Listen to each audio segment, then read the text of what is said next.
Olá, prazer estar de novo de volta com você nessa aula. E o tema de hoje que nós vamos discutir é a análise do ambiente.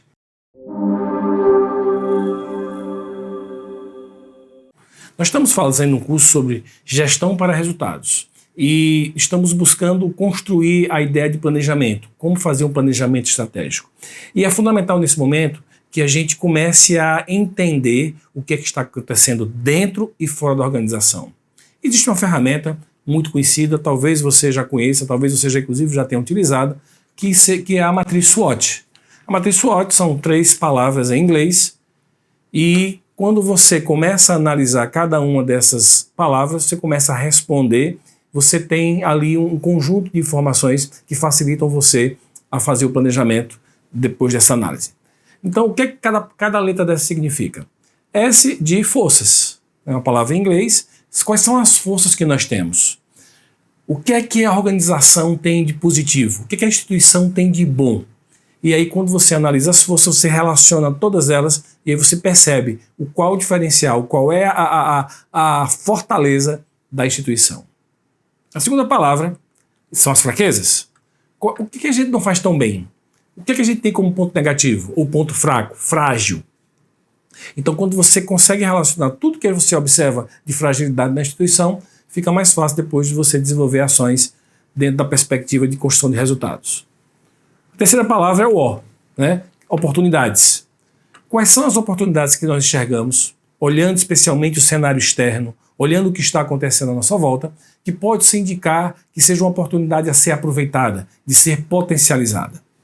E, finalmente, o T são as ameaças.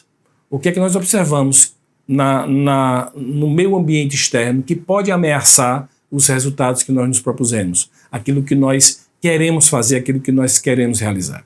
Então, de uma maneira bem sintética, essa é a matriz SWOT. E nós vamos aprofundar um pouco mais a questão da matriz SWOT, essa ferramenta que é uma ferramenta que facilita muito a nossa análise para planejamento. A matriz SWOT normalmente ela se apresenta em formato de uma matriz com 4 quadrantes. Nós temos de um lado as forças, as fraquezas, as oportunidades e as ameaças. As forças, em que somos bons? O que é que a gente faz diferente? O que é que nós entregamos que é valorizado pelo cidadão? Do outro lado nós temos a nossa fraqueza. O que nós fazemos, o que não fazemos tão bem? O que as pessoas reclamam? O que é que a gente observa que poderia ser melhor? As oportunidades é quais caminhos estão abertos? Quais são as perspectivas? O que é que existe, o que é que está acontecendo à nossa volta que nós poderíamos navegar nesta onda, aproveitar essa onda favorável? E finalmente as ameaças, o que pode nos afetar? O que é que pode nos afetar? O que é que pode tirar nosso sossego? O que é que pode tirar a gente do eixo para realizar os nossos objetivos? Então você percebe que forças e fraquezas são internas, aquilo que nós somos bons e aquilo que nós somos fracos. Oportunidades e ameaças são fatores externos. Então nós temos na dimensão interna força e fraqueza, na dimensão externa ameaças e oportunidades. Vamos pegar cada uma delas, vamos começar pela externa, para definir o que é que a gente pode observar em cada uma delas e refletir sobre cada uma, para que nós possamos ter realmente informações devidamente profundas e adequadas para a realização do nosso planejamento. Quando a gente fala da dimensão externa ou do meio ambiente externo, é fundamental que a gente comece a pensar sobre como está a economia do país. Como está a economia do país, como está a economia da nossa região, como está a economia do nosso estado, como está a economia, a microeconomia do município.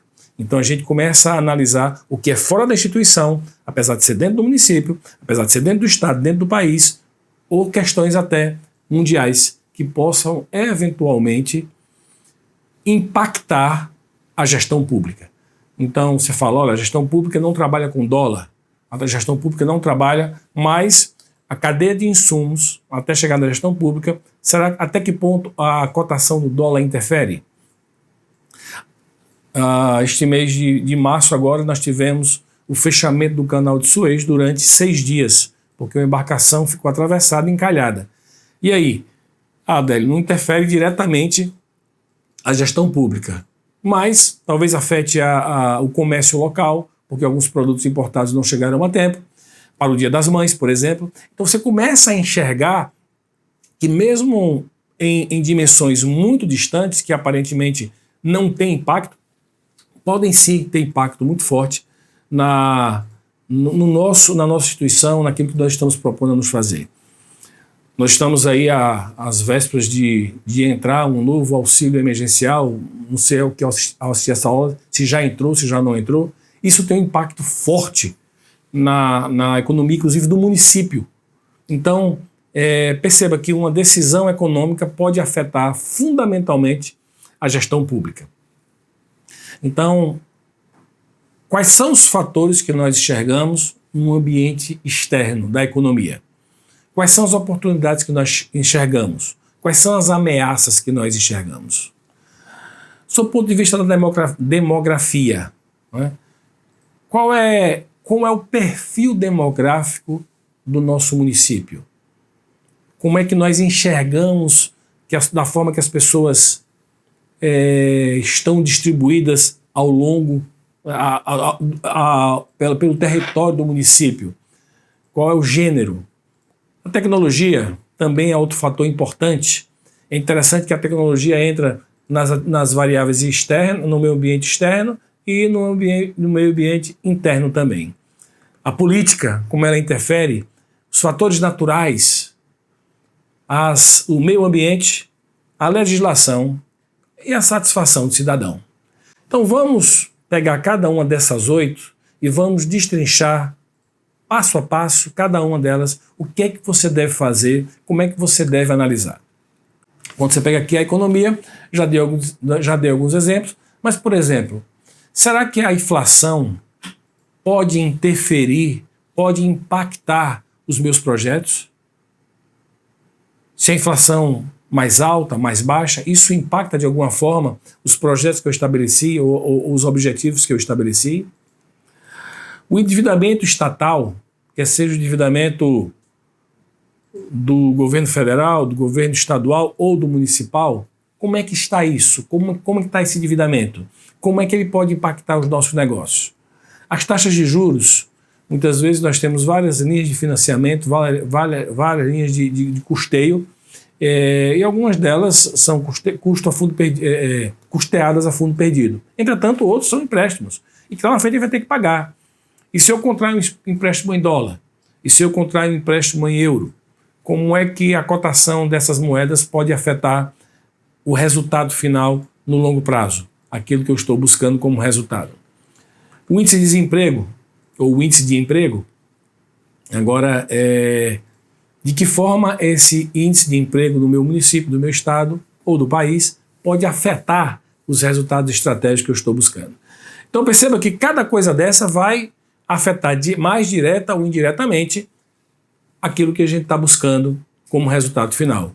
E a evolução do nosso PIB, do Produto Interno Bruto. O nosso PIB está crescendo, está se contraindo, o poder de compra da população está aumentando, está restringindo. Como é que essas variáveis econômicas podem impactar positivamente ou negativamente os nossos projetos? Positivamente, analisando as oportunidades. Como essas variáveis econômicas podem nos ajudar a identificar oportunidades. E como essas mesmas variáveis econômicas podem ser uma ameaça para a realização dos nossos objetivos, dos nossos resultados. Então essa é a primeira variável externa que você precisa observar. A segunda variável externa é a demografia. Quando a gente fala demografia, a gente está falando da população, especificamente a população do município. Então, como é a distribuição etária, por idade? Nós temos uma população mais juvenil, mais adulta ou mais senil? Qual é a divisão entre gênero? Não é? Qual a esperança, a expectativa de vida da sua população? Essa expectativa de vida está aumentando, e se ela está aumentando, significa dizer que nós teremos mais aposentados para sustentar. Mas se ela está estável, significa dizer que alguns recursos na área de saúde talvez a gente não esteja utilizando adequadamente. E aí você tem várias análises que você pode fazer em virtude da perspectiva, da esperança de vida, do tempo que a pessoa vai viver em média. Por gênero. Quantos são masculino, quanto feminino?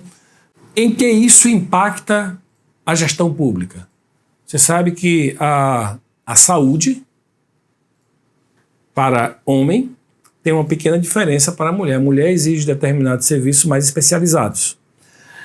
Você percebe também que, muitas vezes, o tipo de emprego, né, também tem uma tendência a ir mais para um lado ou mais para o outro. Então, quando você analisa o gênero, ele pode ser orientador das políticas públicas, pode ser orientador dos objetivos estratégicos. Taxa de crescimento. Qual a taxa de crescimento da sua população? Ela está crescendo um ritmo acima da média, ela está estável, ela está decaindo. Então, para cada análise dessa, você tem decisões a serem tomadas. Se a nossa população está crescendo mais rapidamente, significa dizer que a infraestrutura urbana precisa ser recuperada, ampliada. Se a taxa está estável, eu preciso começar a pensar, opa, peraí, se a taxa de crescimento, se não existe, está existindo um crescimento da população, significa alguma coisa, falta de oportunidades, talvez. Se a taxa de crescimento está negativa, ou seja, a população do município está diminuindo, opa, o que está acontecendo? Por que as pessoas não estão se fixando aqui no município? Então, para cada análise dessa, um monte de perspectivas você abre. Domicílio urbano e rural. Qual o percentual da população que mora na região urbana? Qual percentual mora na rural? Né? O que elas fazem na área rural? O que elas fazem na área urbana? Então você também tem informações diversas sobre esses indicadores. E, finalmente, índice de urbanização. Água, esgoto, acesso aos recursos tecnológicos, aos recursos de qualidade de vida que a gente disponibiliza para a população. Terceira variável externa. Então nós vimos a economia, a demografia e agora a tecnologia. Como falei para vocês, a tecnologia está presente na análise do ambiente interno e na análise do ambiente externo. Então, externamente, o que é que a gente precisa estar atento, estar prestando atenção? Novas tecnologias. Talvez você seja de uma área tecnológica, talvez você seja da área de TI, ou talvez você seja uma pessoa interessada em TI. Mas é assustador quando a gente abre os informes sobre desenvolvimento tecnológico, cada dia tem coisas novas. Novos recursos, novas aplicações, novos aplicativos, novas ferramentas de gestão. E aí, quando a gente entra em ferramentas, é importante que você esteja atento, que você esteja atenta às tecnologias que você pode utilizar para desenvolver novas aplicações, novas simplificações de processos. Cada vez mais, como a foto está colocando aí, a gestão precisa estar à mão, ela precisa ser facilmente acessível. Então a tecnologia é uma grande aliada da gente. E aí começa a pensar, o que eu estou vendo lá fora está coerente com o que eu estou fazendo aqui dentro? Ou ainda eu estou usando tecnologias ultrapassadas? O que é que eu preciso fazer para absorver essa tecnologia para a nossa gestão do dia a dia? Como a tecnologia pode nos ajudar, pode ajudar o cidadão a se tornar mais conectado com aquilo que a gente oferece a ele. Terceira, automação. Muitos trabalhos ainda são realizados manualmente. Amigos, amigas, trabalhos manuais, eles não exigem muito intelecto. Então nós precisamos cada vez mais utilizar do ser humano, do funcionalismo público, o que eles têm de diferente, que é a capacidade de pensar, que é a capacidade de interagir com pessoas. Então, pessoas precisam desenvolver o intelecto. E tudo que for automático, tudo que for burocrático, que não precise de muito pensamento, que sejam processos repetitivos, eu preciso automatizar. Eu preciso porque eu ganho agilidade, eu ganho escala e eu ganho economia. E eu não preciso ter um monte de gente fazendo trabalho que uma máquina pode fazer. E ao mesmo tempo eu preciso pegar pessoas e colocar na atividade mais nobre que um ser humano pode fazer, que é a atividade de pensar e de se relacionar. Pessoas têm que estar à frente das atividades intelectuais, atividades que exigem decisões, exigem processos decisórios firmes e ao mesmo tempo em contato com pessoas atendendo cidadãos. Quarto, estamos falando ainda sobre digitalização de documentos.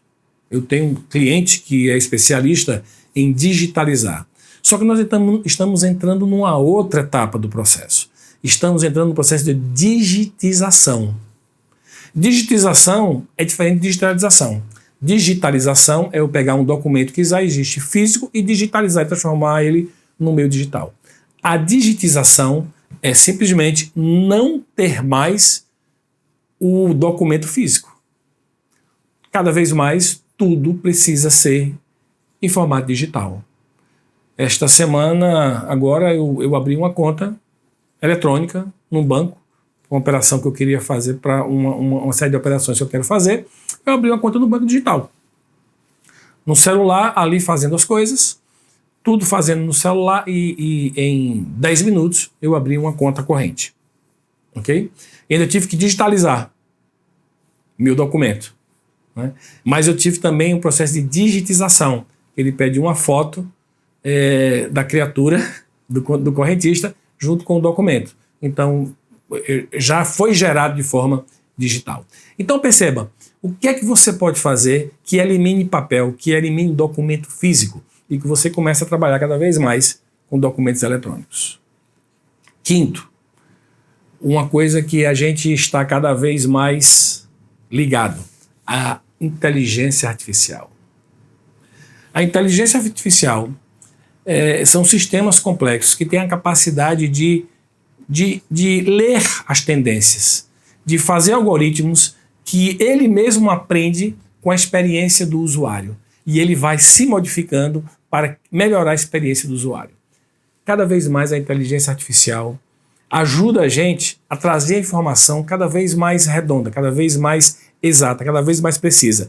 E ajuda também na customização dos serviços, na forma como eu entrego os serviços para o cidadão.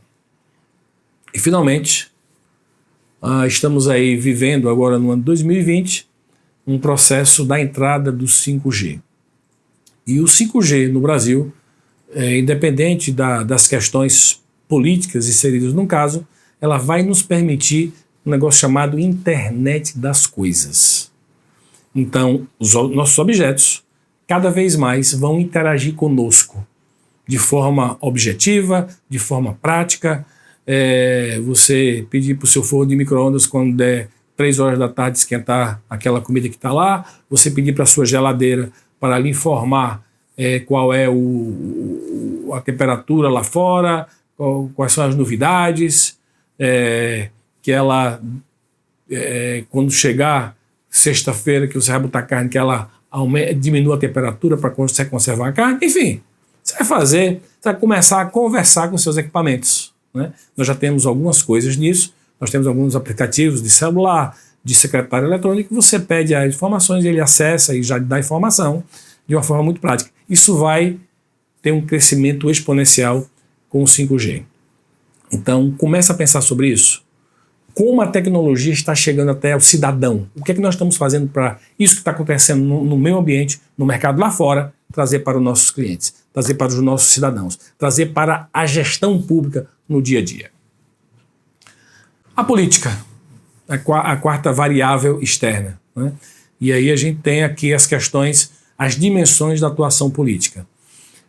Externamente, como é que está a educação no nosso município? E quando você pega a educação, você tem desde do pré-escolar ao ensino fundamental, ao ensino médio, ao ensino superior, ao ensino de pós-graduação. Como é que está isso aqui no nosso, como é hoje o nosso município? O que é que o município oferece? O que é que o Estado oferece? O que é que a iniciativa privada oferece? O que é o Estado federal, as instituições federais oferecem no nosso município? Eles estão equilibrados? O que é que eu posso fazer para atender melhor essas pessoas? O que é que eu posso fazer para desenvolver mais educação nas várias esferas? A questão de saúde. O que é que está acontecendo no desenvolvimento do Estado prover saúde? Quais são as ferramentas? Qual é o papel da iniciativa privada? O que é que a gente pode fazer para equilibrar melhor o papel do município, do Estado, da iniciativa privada? Então, é sempre uma análise que a gente faz lá fora para entender o que é que está acontecendo e desenvolver estratégias. A segurança pública.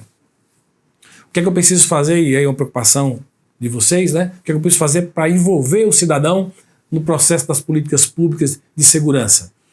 E às vezes eu estou aqui no município analisando a segurança pública do município, mas vocês fazem parte de uma região metropolitana, vocês fazem parte de um estado, vocês fazem parte de um país, e aí a segurança vai em cascata afetando essas dimensões da gestão pública. Então, como é que está a segurança de um modo geral no nosso município, no nosso estado e no nosso país? E o que é que a gente pode fazer para melhorar esses indicadores?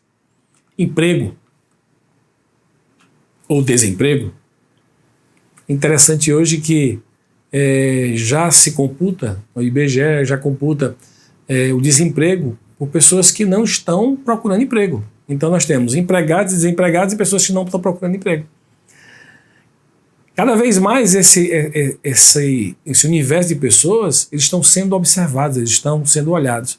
Então começa a analisar sobre isso. Qual é o que é que eu preciso fazer, olhando para os indicadores de emprego e de desemprego, o que é que o município precisa prover para que a oferta de empregos de qualidade, aumente no município. Saneamento. E aí eu estou aqui analisando o que está externo, tá, gente? O que é que existe, o que é que já existe, o que é que tem lá. Qual é o nível de saneamento, água potável, esgoto, acesso aos recursos hídricos e ao saneamento. Urbanização. E aí, quando eu falo urbanização, estou falando de pavimentação, estou falando de eletrificação, estou falando de serviços de transporte público. Então, o que é a urbanização? Qual é o índice de urbanização que existe? Mais uma vez, eu estou analisando fora. O que é que está acontecendo lá fora? E, finalmente, o transporte público, dentro das diversas modalidades. Como é que é hoje o transporte público interno no município, intermunicipal, na região metropolitana, e aí eu começo a ter ferramentas de análise para, a partir daí, eu criar as ferramentas, os objetivos organizacionais, as metas organizacionais, analisando este cenário. Então, nós temos também a política como quarta variável, e nós temos também os fatores naturais. Os fatores naturais é o ecossistema, né? O clima. Como é que nós podemos, analisando o clima, aproveitar essas questões climáticas para a realização dos nossos resultados? Questão do relevo. Nós temos uma região plana, nós temos uma região de serra, e o que nós temos mais como oportunidades, como ameaças? A pluviometria, o índice de chuva ao longo do ano, a distribuição disso, a ocorrência de índices pluviométricos intensos. Preciso começar a analisar para aproveitar, me programar, aproveitar as oportunidades e, ao mesmo tempo, me preparar para as ameaças. É feito um amigo meu que eu cheguei lá na casa dele, ele reclamou que todo ano, quando chove, a calha entope e chove e molha tudo. Eu disse, por que todo mês, antes de começar a quadra chuvosa, você não manda fazer a manutenção nas suas calhas? Manda desentupir, tirar tudo. Ah, não, porque tem uma mangueira aqui do lado que cai muitas folhas, cai muitos frutos e entope a calha. Por que você não faz uma limpeza antes de começar a quadra chuvosa? Simples assim, ok? Ou seja, o que é que o município pode fazer? Preventivamente, para evitar a ameaça ou para aproveitar uma oportunidade naqueles períodos que a temperatura é mais amena. Turismo, lazer, deslizamentos. Vocês têm algumas questões aí de relevo, não é? O relevo não é totalmente plano. Como é que está a questão da proteção das encostas e da prevenção de acidentes?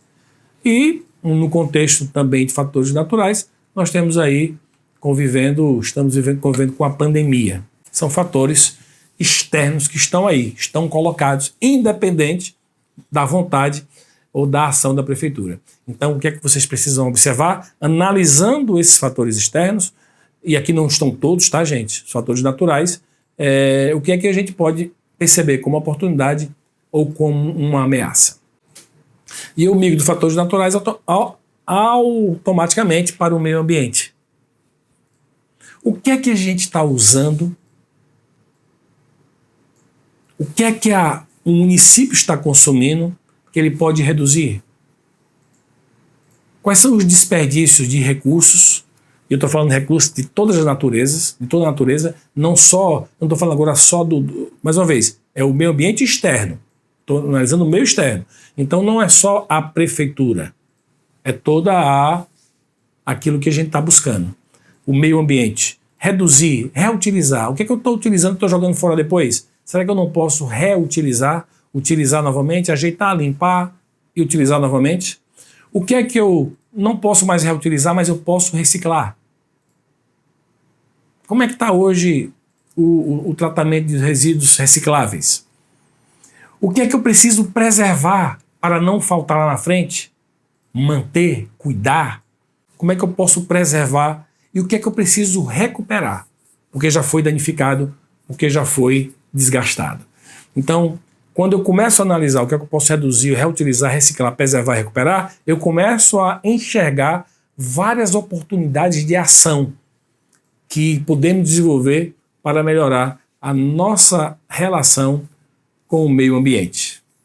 O serviço público, ele é muito amarrado com muita legislação. E é importante que nós estejamos observando sempre as questões da legalidade. Então, quando eu enxergo os objetivos que eu quero, começo a pensar naquilo que eu desejo fazer, dos resultados que eu desejo, eu preciso observar quais são as leis que regulam esta ação, para ver se tem alguma coisa que possa me impedir ou me indicar caminhos diferentes para chegar onde eu quero. Questão da impessoalidade, observar se eu não estou aqui beneficiando, ajudando alguém especificamente. Questão da moralidade, se os caminhos que nós estamos buscando no planejamento atendem o princípio da moralidade, a questão da publicidade, de tornar público, de tornar visível o planejamento e as ações do município, a questão da eficiência, se aquilo que está sendo proposto no planejamento leva eficiência à gestão pública, a finalidade daquilo que a gente está buscando, o que é que a gente, no final das contas, quer desse resultado. O que é que a gente quer colher como fruto daquilo que a gente está colocando como objetivo para construir o resultado. A motivação, o que é que nos motiva a fazer isso, o que é que nos leva a querer fazer isso, e a razoabilidade. Então, toda vez que eu paro para analisar, eu preciso pensar na legislação, e aqui estão só alguns exemplos, que regulam a gestão pública para verificar se, sob o ponto de vista legal, eu tenho alguma oportunidade, no sentido de acelerar algum processo, de conseguir alguma linha de financiamento, algum benefício, ou se eu tenho alguma ameaça. Leis que vão restringir ou vão limitar a atuação pública ou limitar a atuação dos servidores. Então, a legislação sempre é um objeto de análise para que não caiamos em equívocos, não caiamos em erros. Oitavo, a satisfação do cidadão. Ou seja, eu preciso saber como é que o cidadão está percebendo a qualidade daquilo que a gente está entregando a ele. Afinal de contas, ele é a razão de existir do serviço público. Ou seja, o serviço público existe para atender o cidadão.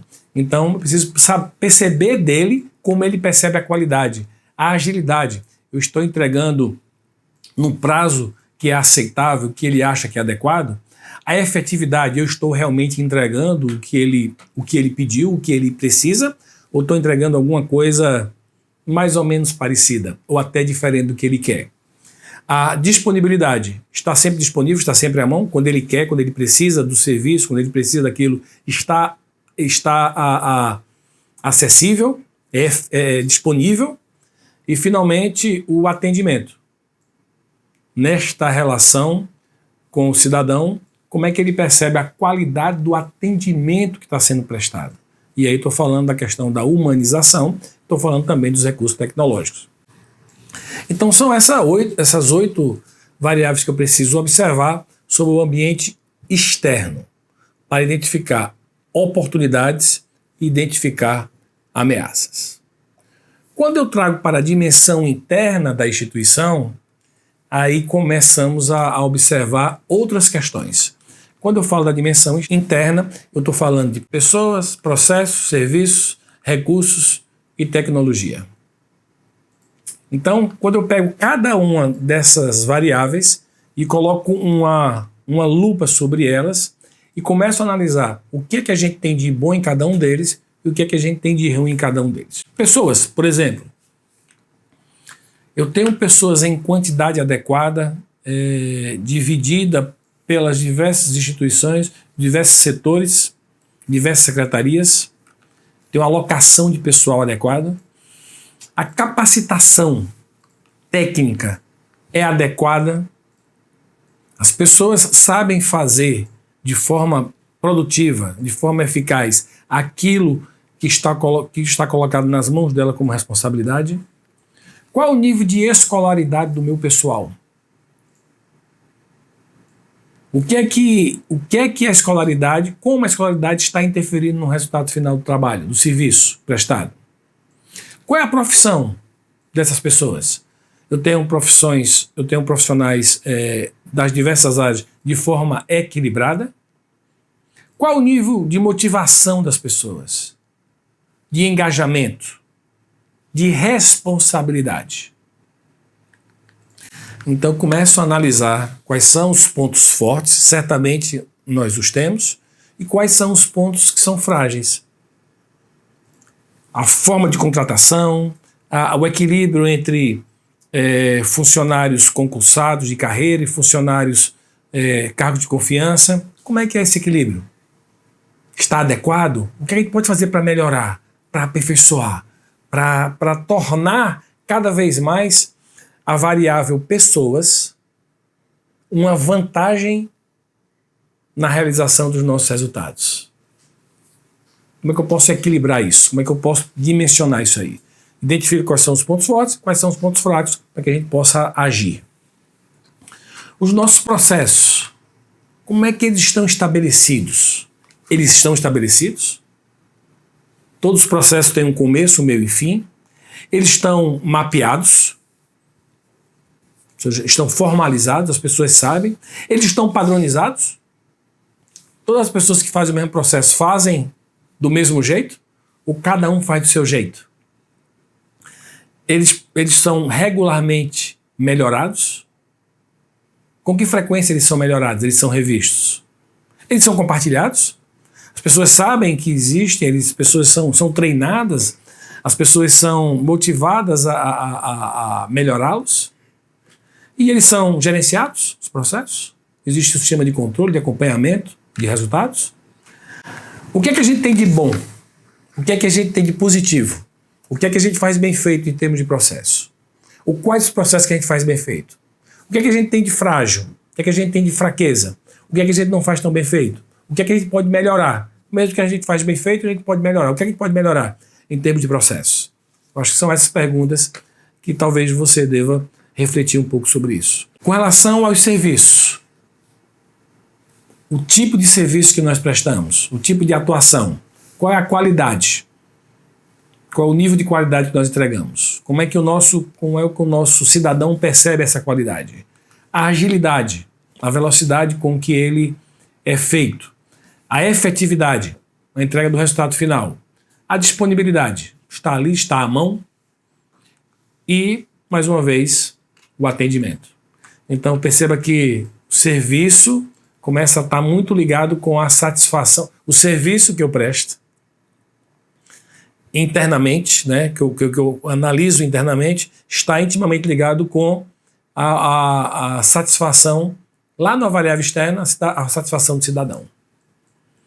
Quais são os pontos fortes do meu serviço, do serviço que eu presto? Quais são os pontos fracos? Como é que eu posso melhorar? Como é que eu posso melhorar aquilo que eu já faço bem feito? Como é que eu posso transformar um ponto fraco num ponto positivo. Recursos. E aí eu tenho os móveis adequados para a realização das atividades, os equipamentos estão em quantidade, em qualidade, em atualidade, os imóveis, quer sejam próprios, quer sejam alugados, eles estão atendendo à nossa demanda, temos localização, estrutura, os veículos, e aí estou falando de veículos de locomoção, mas também veículos de produção, os orçamentos, os recursos financeiros, eles estão corretamente alocados, estão adequadamente alocados, eles estão bem distribuídos. Então, quando eu analiso todos os recursos que nós temos para fazer o resultado acontecer, o que é que está bom? O que é que está funcionando bem? O que é que está adequado? O que é que não está adequado? O que é que eu posso fazer para transformar aquilo que não está adequado em adequado? O que é que eu posso fazer para transformar numa fraqueza no ponto forte, numa fortaleza? Né? E aí a tecnologia? Quando eu chego na tecnologia, eu vou buscar as mesmas coisas. Lá da tecnologia externa. Quais são as novas tecnologias que existem? A gente está usando novas tecnologias? O que eu não estou usando ainda? Quais são as ferramentas novas de gestão que eu não estou usando, que eu posso usar? Como é que está meu nível de automação interna? O que é que eu preciso fazer para aumentar a minha automação? O que existe lá na frente como oportunidade? A digitização, que eu já falei sobre isso um pouco atrás, e a questão da inteligência artificial. Ou seja, é eu começar a olhar para dentro, eu olho para fora, vejo o que é que existe lá fora. Olho para dentro e digo, qual é a aderência que o que eu estou vendo lá fora tem com o que eu tenho aqui dentro?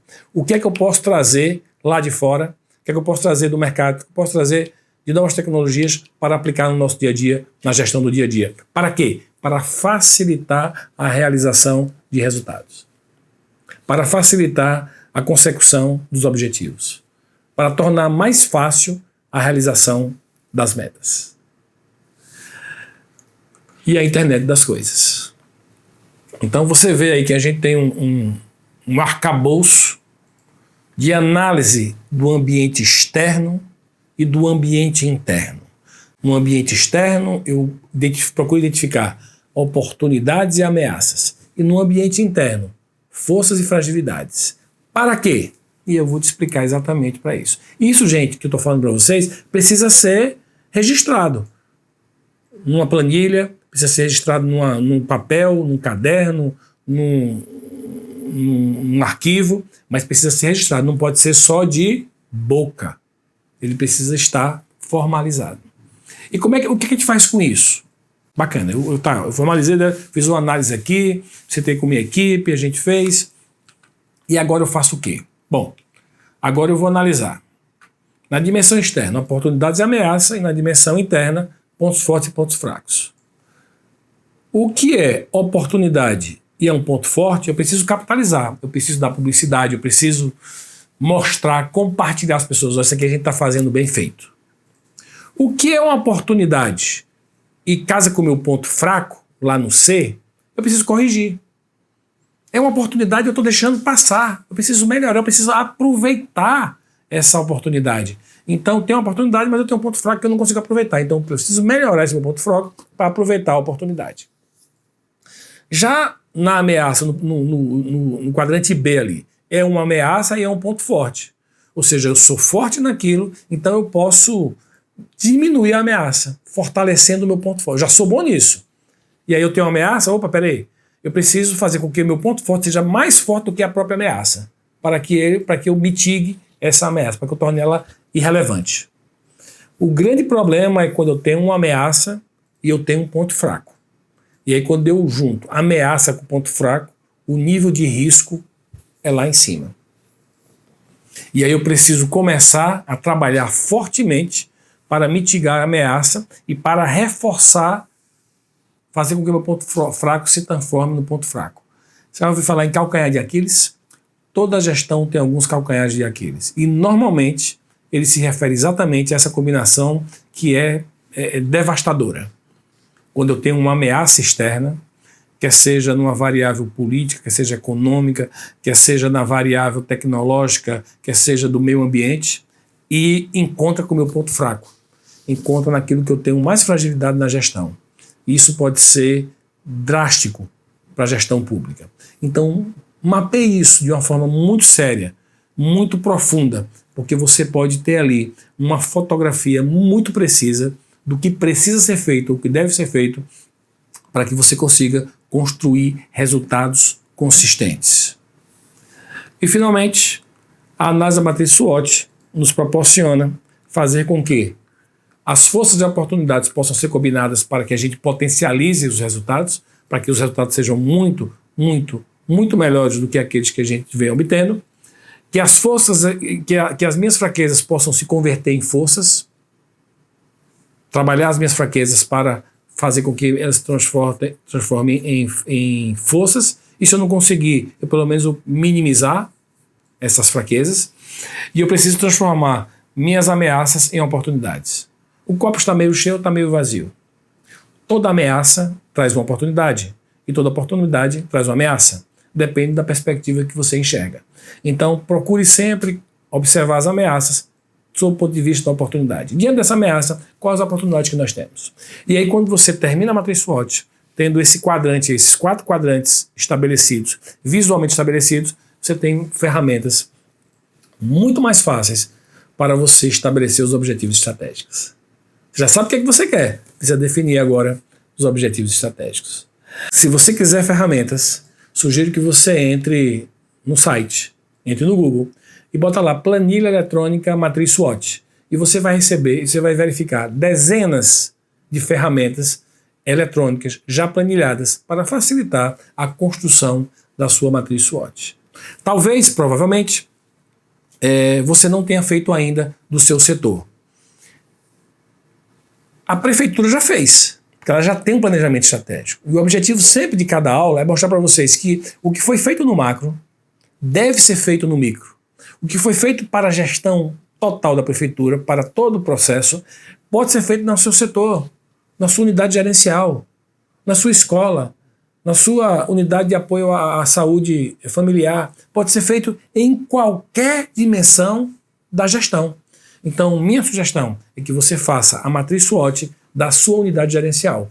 Você, junto à sua equipe, aquelas pessoas que têm capacidade, que têm conhecimento para contribuir com o processo, e vocês fazem a matriz SWOT buscando entender quais são essas variáveis e como elas impactam de forma positiva ou de forma negativa para a construção dos resultados que vocês vão construir.